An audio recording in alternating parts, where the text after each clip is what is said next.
She was 6 years old, and she had absolutely no idea what she was doing to me. I just finished tucking her in, sheet up to her chin the way she insisted. The small lamp clicked down to its lowest setting. The stuffed rabbit she called Button squared against the pillow, exactly how she liked him. I was already reaching for the light when she caught 2 fingers in my sleeve and made me lean back down. She had her mother's eyes. She used them on me now, with the calm certainty of a person who has not yet learned to soften true things for other people's comfort, and whispered, "She talks to you. When you're not here, just to herself. At the kitchen counter, I can hear her from my room sometimes."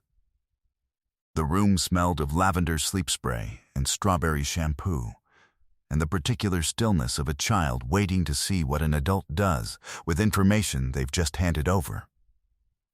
I didn't move, and in the space of 8 words from a 6-year-old who had no idea they were a confession, I understood that I had spent 8 months calling something by exactly the wrong name. My name is Luke Barentz. I'm 34. I build custom furniture, tables, mostly the kind that take 3 weeks and last 40 years, in a workshop 2 blocks from the building where I live, which suits me fine. I'm better with wood than I am with people. Wood doesn't ask you to explain yourself. It only asks for patience and attention, and I have always had more of both than I've known what to do with. The woman in the apartment next door is named Claire Voss. She's 31, a freelance copywriter, which means she works from home in the particular focused chaos of a person trying to think while a child exists nearby. She has a mug her daughter painted for her at kindergarten, blue enamel, gone rough at the rim, a lopsided sun on the side, the letters Mama leaning in different directions like they were each making their own decisions. The handle was glued back once. You can see the seam. She has had it 4 years and will never throw it away. I know this because I have been in that kitchen enough times to know where the mug lives, which drawer sticks, and where she keeps the aspirin. That is not the knowledge of a man who is simply being a good neighbor. I understand that now. We met 8 months ago when I was moving in and blocked the entire stairwell with a dining table. She was trying to get past with a child on her hip and a grocery bag in each hand, and Nora, who was 5 at the time and had not yet acquired any of the social softeners that make adults bearable, looked at me over her mother's shoulder and said, with perfect simplicity, "You're in the way." I moved the table. Claire apologized for Nora, who was not apologetic. I said she was right. Claire laughed. It came out surprised, like something she'd been keeping somewhere and I'd bumped into it by accident, and that was more or less the start of us. In the 8 months since, I've carried her groceries up. I've fixed the leak under her kitchen sink twice, because the building super's definition of this week is aspirational at best. I have a spare key for emergencies, which started as a practical thing and quietly stopped being purely practical somewhere around month 3. She has left food outside my door when a job ran long. She makes coffee that is better than it has any right to be from the machine she has. I told myself I was being a good neighbor. I am the kind of person who believes in being useful to the things immediately in front of him, and the things immediately in front of me happened to include a single mother who needed reliable people in her radius. That is a kind and logical way to live. That was not the full truth. It was the version of the truth I could stay inside without having to do anything about it. 8 months in, on a Thursday in February, her phone changed everything. I was in her kitchen fixing the sink again. Same leak, same joint. 3rd time now. When she came in from the hallway with her coat still on and her laptop bag over one shoulder and Nora in tow, still in her school uniform, and the call that hit her phone made her go the particular color of someone who's just been handed a problem they do not have the resources for. A client delivery had gone wrong. She needed 2 uninterrupted hours. She had a 6-year-old who needed a bath, dinner, and a bedtime routine, and she needed those in the next 90 minutes. The kitchen smelled of soup that hadn't been heated yet, and February cold still coming off her coat. Nora had produced an apple from somewhere and was eating it while watching her mother with the calm, watchful look of a child who knows something has gone wrong and is waiting to see what the adults decide. Claire looked at me.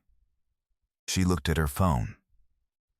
She looked at Nora. "I'm sorry," she said, before she'd even asked me anything. I said I'd handle the bedtime routine. I've watched Nora before, twice. Both short, both emergencies, and Nora had decided sometime in month 1 that I was acceptable company, which from a 6-year-old is not a trivial endorsement. Claire started to say it was too much, and I made the face I make when I've already decided, and she stopped arguing and went to the bedroom with her laptop. She looked back once from the doorway. I'm not sure what I was supposed to do with that look. I looked back at the soup. Nora finished her apple, assessed me with scientific detachment, and said, "I already know all the soup steps. I just need someone to do the hot part." She is entirely her mother's daughter. So, we had soup. She had a bath. I read her 40-page picture book at the pace she dictated, which involved corrections whenever I was going too fast. I tucked her in with buttons squared against the pillow. I clicked the lamp low. I stood up. And that's when she caught my sleeve. I drove home in my head for about an hour, which is to say I sat 2 walls away from Claire's apartment and stared at my own ceiling and could not stop turning it over. She talks to you when you're not here. There were explanations. 6-year-olds observe things without understanding what they're seeing all the time. Nora had probably heard Claire mutter about something I'd said, or rehearse a question she was planning to ask me, or narrate her day out loud the way people do when they've been alone long enough. That is a normal and perfectly innocent thing that people do.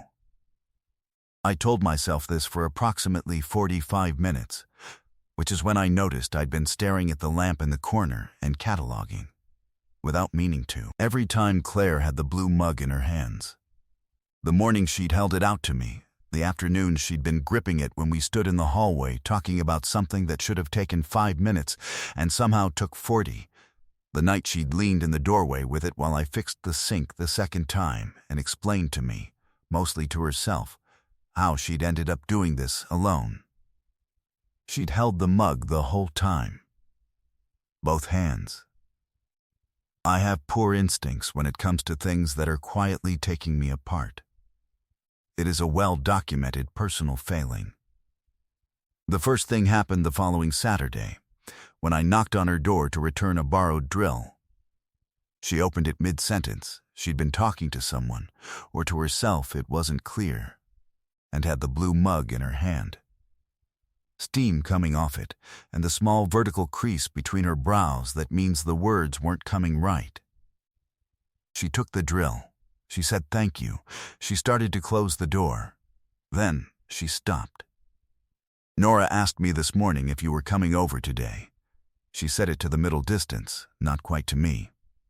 "She also informed me you're now her second favorite person." A beat.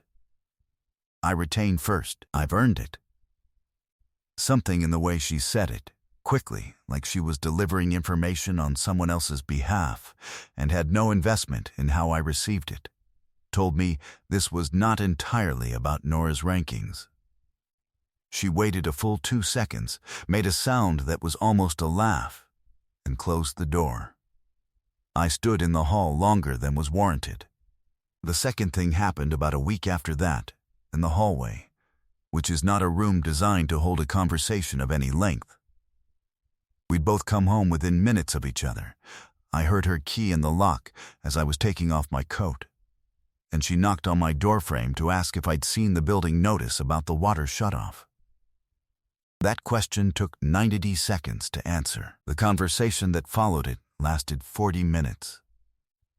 I know it was 40 minutes because I checked the time when it ended and felt briefly embarrassed by the number. We talked about the table I was working on. She told me about a project she'd been fighting with for 3 weeks. Nora had had a situation at school that was either a conflict or a philosophy dispute, depending on who was telling it. At some point, we'd both drifted so that we were each leaning one shoulder against our respective door frames, the way people do when they've decided to stay somewhere they were technically leaving. The hallway smelled of old carpet and the soup someone on the floor below had made for dinner. At 40 minutes, she looked at her watch and said she needed to get Nora into the bath. And there was a half second before she moved, where she looked at me with the expression I'd noticed she sometimes had when she was deciding whether to say something and deciding against it. Then she said goodnight and went inside. I spent a strange 10 minutes after that standing in my own apartment, not quite doing anything. The third thing happened the following Wednesday, past 10 at night. I was coming up the stairs and her door was almost but not quite latched, and from behind it I caught the sound of her voice, low, ongoing. The pace of someone working something out. No pauses for a response. Not a phone call. Just her talking, in the private tone of a person who believes themselves alone. I couldn't hear words. I kept walking. I'm not the kind of person who listens at doors, but those 3 seconds of sound sat down somewhere inside my chest and absolutely refused to leave. She talks to you when you're not here. I lay in bed and tried to be reasonable. There were explanations. I was constructing an entire architecture out of one child's observation, a door that needed a new latch, and my own apparently catastrophic lack of self-awareness. These were the facts. The other fact, which I was trying to file somewhere less inconvenient, was that I always know whether her kitchen light is on. Not because I check, because I simply know, the same automatic way you know whether your own front door is locked. I've been tracking whether she's home, whether she's still up, whether the apartment next door is occupied or empty since approximately the 3rd week, and I had never once stopped to examine what that meant about how much space she was taking up inside my day. The third thing was the one I hadn't planned. It was a Sunday in late February, low amber light coming through the windows the way it does in late afternoon, the kind of light that makes everything feel slightly more important than it is. She knocked on my door and asked, with her coat on, and Nora beside her, and the blue mug in her hand because she'd clearly been planning to stay a while, whether Nora could see the workshop. I'd mentioned once that I built tables. Nora had been treating this as a standing invitation ever since, so I took them down. Nora walked the space with the seriousness of a structural engineer. She touched every surface she was allowed to, and several she wasn't. She asked careful questions about the tools, and 2 of them were genuinely quite good. I watched her from the corner of my eye and found myself not watching her. Claire stood at the workbench's edge with the mug in both hands, watching Nora, and she had the expression she sometimes gets that I'd never been able to name. Something between resting and arriving. Like a person who has been carrying something a long way and has just found, unexpectedly, somewhere to put it down. The workshop smells of sawdust and linseed oil, and the particular warmth of a space that gets used, and I watched her let it settle over her without making any effort to say anything about it. There is a specific kind of quiet that exists when 2 people are both paying attention to a third thing, and neither one is trying to fill the air, and neither one needs to. I have had that quiet with very few people in my life. I'd apparently been having it with her for a while without examining what that meant. I watched her watch Nora in the amber workshop light and thought, for the first time without immediately changing the subject, I would like this to keep happening. Not a specific version of this, just this. Her. In a room I'm also in. That's the whole thought. I noticed the thought. I did nothing responsible with it. We were quiet together in a way that felt like neither of us needed it to end. After a while, Nora came and stood between us with the tranquil authority of a person who has already organized the world correctly, looked at her mother, looked at me, and said, "This is a good place to be." Neither of us answered. We looked at each other instead. For 1 second longer than was strictly accounted for, the kind of second that carries a different weight than the ones before it. She looked away first. Quietly, the way you look away from something you've decided is true, but are not ready to say out loud. Her thumb moved once around the rim of the mug. The light held everything still. She came to my door 3 nights later. Alone this time, Nora was asleep, door left on the latch. 9:30 at night. February still doing its worst against the windows. She was standing in my hallway, in the blue mug in both hands posture, and she had the look of a woman who had spent a considerable amount of time losing an argument with herself, and had finally conceded. "I need to say something," she said to the mug, "and I'm probably going to say it badly." She looked up then. Direct, it cost her something. I could see the cost of it. "Nora told me she told you something. The night you put her to bed." She stopped and restarted. She didn't say what exactly. She said she told you the thing about me talking. And I've been trying for 2 weeks to figure out how to undo it. How to say something that makes it not mean what it means. And I can't. A breath. So, her hands tightened on the mug. "I wasn't talking to myself. I was talking to you. Knowing you weren't there. Which is, I understand that's a strange thing for a neighbor to say." Something in her voice shifted. Not lighter, just truer. "You knocked on my door to fix a sink, and you just kept showing up. And I didn't realize how much I'd been waiting for someone to just stay until you were the one doing it." She went quiet, the mug in her hands. The building settling. February at the window. I took a breath. "Claire, you can walk back across the hall right now. We go back to the soup and the drill and the spare key, and none of this has to mean anything past tonight. You've got enough going on. You don't need it complicated by the man who lives 9 feet away. If that's what you want, say so, and we stay exactly what we are. And I mean that." She held my eyes for 1 long second. "I don't want to say so," she said. And because she'd gone first, because she'd been braver by a factor of about 6 than I'd managed in 8 months, I finally said the thing I'd been filing under Good Neighbor for the better part of a year. "I know whether your kitchen light is on. Every night, before I sleep, I know whether you're still up. Not because I check, I just know. Same as my own locks." My voice wasn't steady, and I let it not be. "I built a table last month. 19 days of work. The whole time I was sanding it, I kept thinking about which wall it would go against in your apartment. I never said that to you.